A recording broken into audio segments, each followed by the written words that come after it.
अली इमाम मनस्तो मनम गुलाम अली हजार जान गिरामी फिदा बनाम अली अली अली।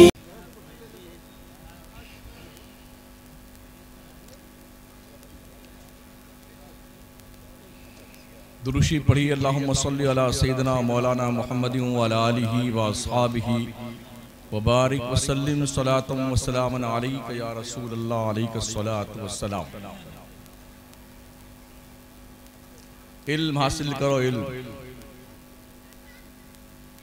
दुनिया ने पढ़ लिख करके मुसलमानों को यरगमाल बना लिया।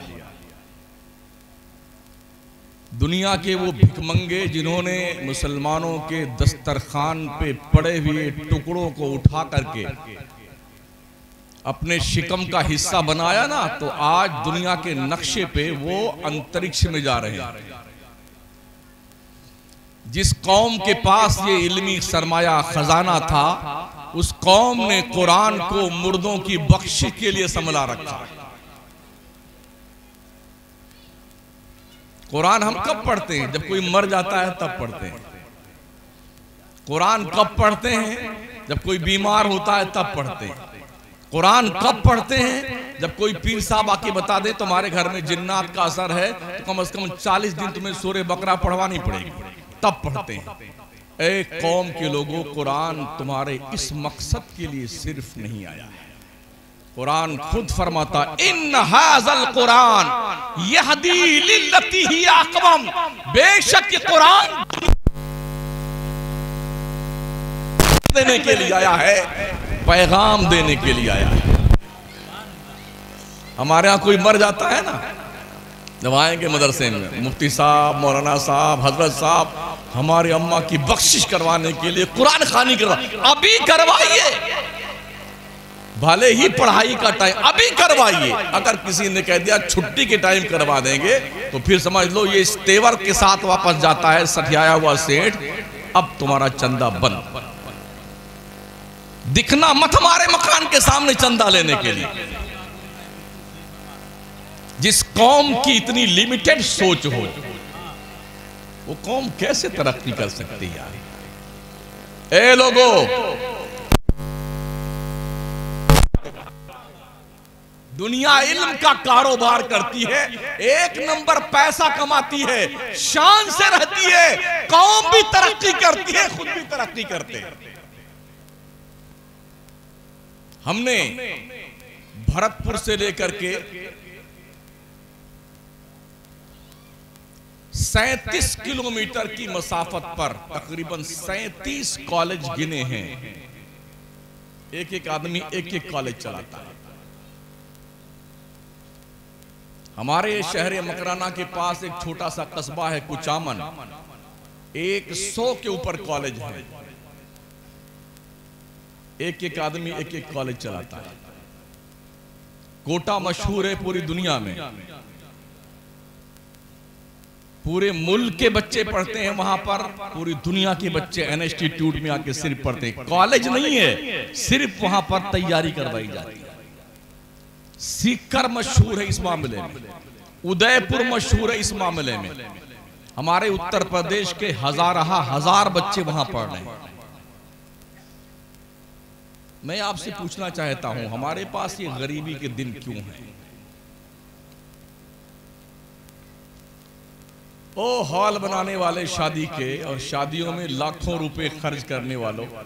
अभी राजस्थान मध्य प्रदेश में एक पाखंडी मुसलमान ने अपने बेटे की शादी में 100 करोड़ रुपए खर्च किए। हजरत 100 करोड़ रुपए 2 महीना पहले। 100 करोड़ रुपए किसे कहते हैं? ऐसे जलीलों के पास जब कोई मदरसे का मुदर्रिस रसीद लेके पहुंच जाए चंदा लेने के लिए, धंधा थोड़ा मंदा चल रहा है, बड़ी गरीबी है, बड़ी परेशानी है, मगर जहां नाक ऊंची करने की बारी आए ना, कौम के दरिंदा सिफत लोग मुल्क के गोशे गोशे में मिल जाएंगे, जो अपने कमाई का करोड़ों करोड़ों रुपया सिर्फ और सिर्फ अपने बदमाशी और बेहयाई की नाक ऊंची करने के लिए मुआशरे में, ताकि पूरा शहर देखे ये आज कितना बड़ा सठिया गया है सेठ साहब। देखो 10 किस्म की मिठाई है, 15 किस्म की पूड़ियां हैं, 4 किस्म की बिरयानी है, 5 किस्म के हलवे हैं, गुलाब जामुन है, काजू कतली ठूस ठूस के खाते हैं। 5-5 हजार की एक प्लेट थी। नॉन मुस्लिम कम्युनिटी के लिए 1500 रुपए की एक प्लेट थी। 5 दिन तक दावतें की गई, सुबह दोपहर शाम। तब 100 करोड़ रुपया अपने बेटे की शादी पे खर्च किया। याद रखो बहुत जल्द 5-7 साल 10 साल गुजरने दीजिए, इस मुल्क में तुम्हारा मुकदमा लड़ने वाला कोई वकील नहीं मिलेगा, तुम्हारा इलाज करने वाला कोई डॉक्टर नहीं मिलेगा मियां, तुम्हारे मकान का नक्शा बनाने वाला कोई इंजीनियर नहीं मिलेगा। ये प्लानिंग चल रही है। आपकी कमर ऐसी तोड़ दी जाएगी एज ए मुस्लिम कि कुबड़ लटका करके डंडा टेक कर चलोगे गली में। ये प्लान तैयार हो चुका है। अगर हमने आंख न खोली ना, होश की आंखें, बच्चों को हमने अगर पढ़ाया नहीं, ये देखिए सब बैठे ना, ये यहां से लेके वहां तक, इनकी तालीमी लियाकत का जायजा लें आप, कितना पढ़े लिखे लोग। छोटे छोटे बच्चे घुस गए हैं कारखाने में, काम कर रहे हैं, कमा रहे हैं। एक साहब ने बताया कि कम से कम हम 300 रुपए की तो पूड़ी खा जाते हैं, पान खा जाते हैं। मौलाना के सादात ने क्या फरमाया, आधी रोटी खाइए, बच्चों को पढ़ाइए। और जो मुसलमान पर डे 250-300 रुपए की पूड़ी और पान खा जाए, शौके मोहब्बत कितना चर्राता है, कितना पगला गया। मज़ारों पे जाहिलों के कब्जे हो गए। अब वहां पर कव्वाल और कव्वाला आते हैं, उन्हें कुछ मतलब नहीं दीन क्या है, उन्हें तो पैसे कमाने, पैसे। चादर भी उनकी, गागर भी उनकी, धागा भी उनका, फीता भी उनका, अंगूठी भी उनकी और फूल भी उनका। वो एक चादर जब तक 1000 मर्तबा नहीं बिकती है तब तक उसे चैन नहीं आता है। क्यों चढ़ाते हो? क्या ये फरमान इमाम अहमद रज़ा तुमने नहीं सुना? बरेली के कलंदर ने फरमाया, किसी भी साहिब मजार के मजार पर एक चादर डाल दो, जब तक फट न जाए दूसरी चादर मत डालो। पढ़ो किताब। 1 लाख की चादर, 2 लाख की चादर, 3 लाख की चादर, 51,000 की चादर, 21,000 की चादर, खाए कि नहीं भाई साहब? जो जन्नत की बहारों में सोता है उससे तुम्हारे इस मखमल के चादरों की जरूरत क्या है? उसी मजार के सामने फुटपाथ पर बैठकर भीख मांगने वाले कितने मंगते हैं जो आज की सर्दी के मौसम में ठिठुर ठिठुर के मर जाते हैं, मगर सठियाए हुए सेठ के तोद की चर्बी नहीं पिघलती मरदूद की। कम से कम उसे कुछ दे दिया जाए। हजारों बच्चे भूखे मर रहे हैं आज की तारीख। कभी आप आते हैं मदरसों में आज की तारीख में देखने के लिए मुस्लिम कौम के गरीब बच्चे इस सर्दी के मौसम में किस बच्चे के पास लिहाफ है कि नहीं है, किन बच्चों के पास बिछाने के लिए गद्दा है कि नहीं है, मदरसे में हीटर का इंतजाम है कि नहीं है। जो कौम अपने बच्चों को लावारिस और यतीम छोड़ देती है, दुनिया उस कौम को जूतों तले रोक के रख देती है। अगर होश के नाखून हमने नहीं लिए और अपने बच्चों को नहीं पढ़ाया, उतलुबुल इल्मा वला बिस्सीन, इसके अंदर ये कैद लगा देना कि सिर्फ दीन का इल्म सीखना। चीन में उस वक्त दीन का इल्म नहीं चल रहा था। दुनिया का कोई भी इल्म हो, वो इल्म मेरे बाप आदम की मीरास है, आदम की। ये तुम्हारा गुमशुदा खजाना है, जहां से मिले हासिल कर लो। इल्म किसी के बाप की जागीर नहीं, हमारे बाप आदम की जागीर है। क्यों नहीं पढ़ते हो मुसलमानों तुम? मदरसे देखिए तो ऐसा लगता है कहीं की ईंट कहीं का रोड़ा, भानुमती ने कुंबा जोड़ा। संडास में दरवाजे नहीं है, गुसलखाने में दरवाजे नहीं, दरवाजे हैं तो कुंडियां ही सड़ी हुई है, नहीं लगी हुई है। नीचे से आधा दरवाजा सड़ गया और उस पर तुरफा तमाशा ये, पान पूड़ी खा खा के पिचकारी मार मार करके दरो दीवार को ऐसा रंग देते हैं कि वो रंगने वाला कारीगर भी शर्माता होगा, कैसे फनकार लोग रहते हैं।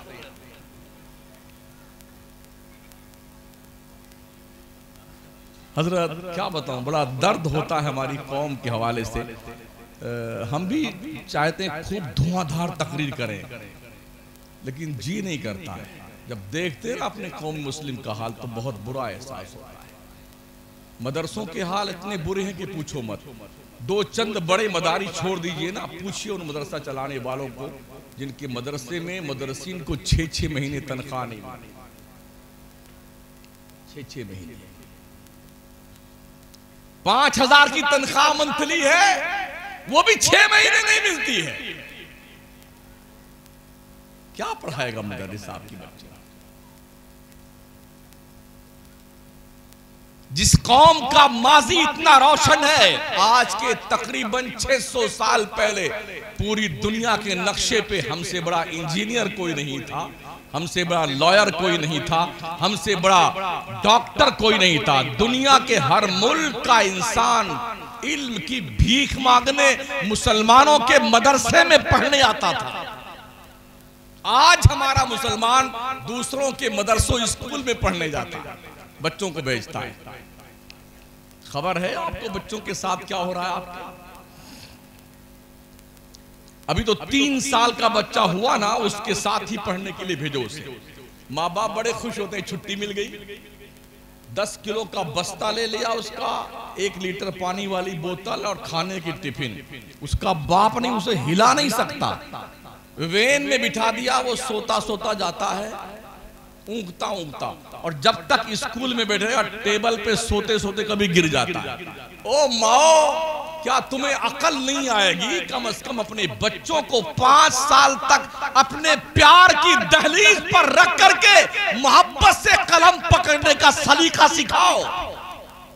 स्कूल में जाके वो घास चलेगा, सोता है बैठ के बच्चा, फीस तुम्हारी पूरी जाती है। ये पीरियड, ये जमाना, ये टाइम जो पढ़ने लिखाने का, शऊर देने का है। आका ने क्या फरमाया था?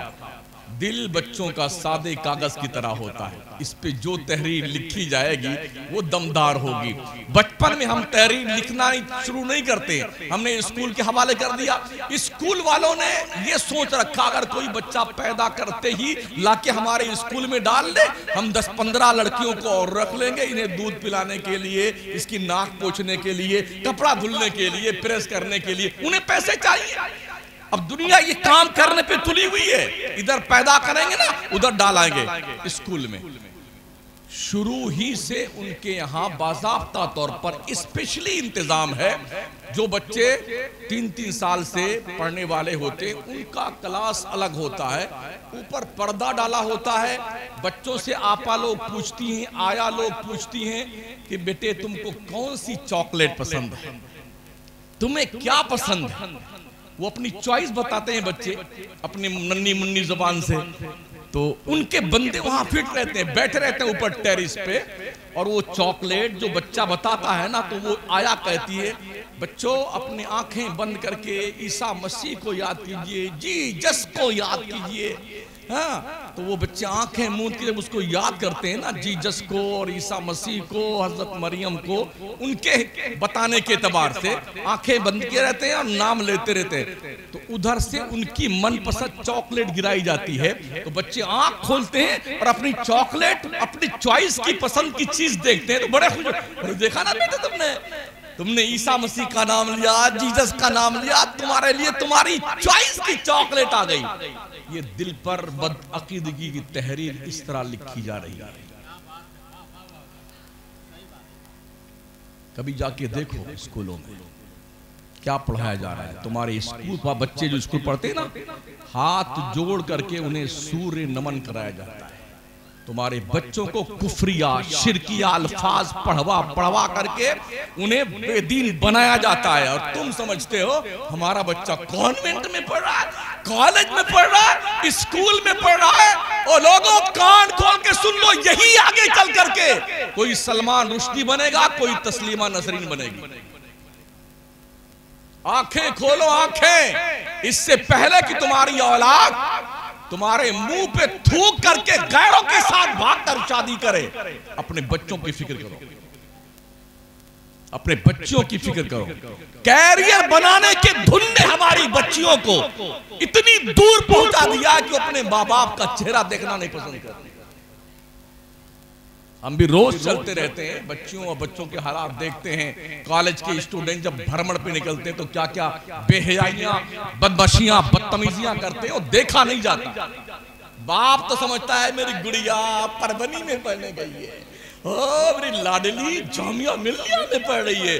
बुद्धू महोदय, शेयरिंग बेस पे कमरे होते हैं, एक लड़की 3 लड़का, 2 लड़की 5 लड़के। पता है तुम्हें क्या होता है? छोटे छोटे कपड़े, टॉपर, बारीक बारीक कपड़े, और उस पर जुल्म बालाए जुल्म, मोबाइल की दादी अम्मा, और इस दादी अम्मा में फिंगरप्रिंट के नीचे नंगी नंगी तस्वीरें बेहयाई बेशर्मी की। और फिर इसे देखते हुए बंद क्वार्टर कमरे में 3 लड़के और 1 लड़की। तसव्वुर कर सकते हैं? आपके रोंगटे खड़े हो जाने चाहिए जो हाल है।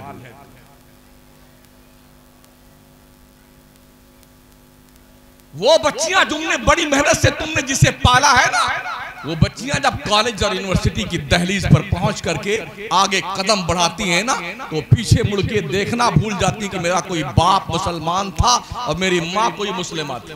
इल्ला माशाअल्लाह।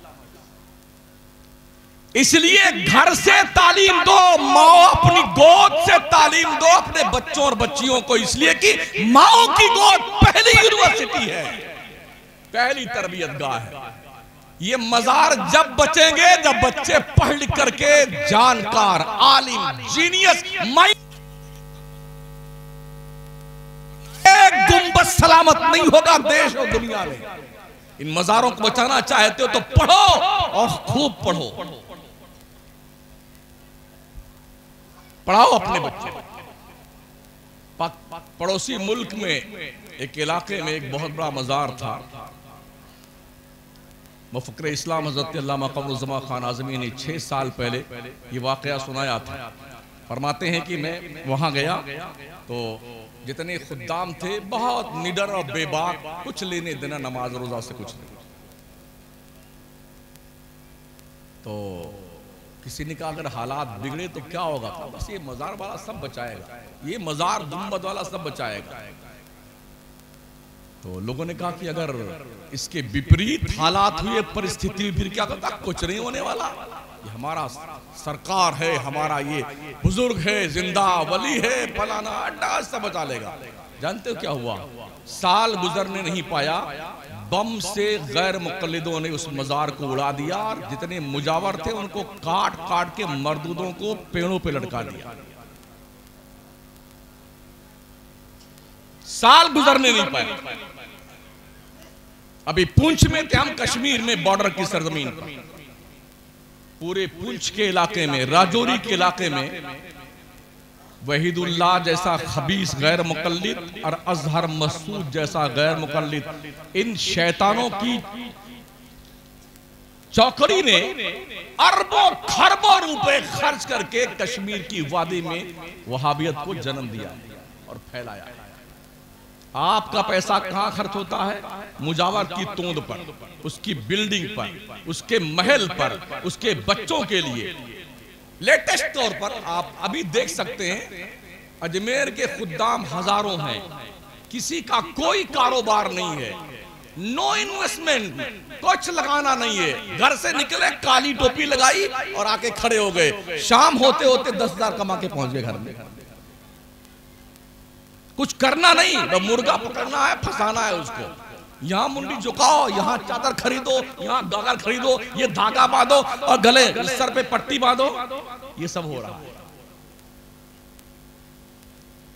300 बीघा जमीन ख्वाजा मोइनुद्दीन चिश्ती के नाम की एक कायर विश्राम स्थली पर, उसमें से 56 बीघा जमीन जमीयत उलमा के लोगों को दे दिया जालिमों ने।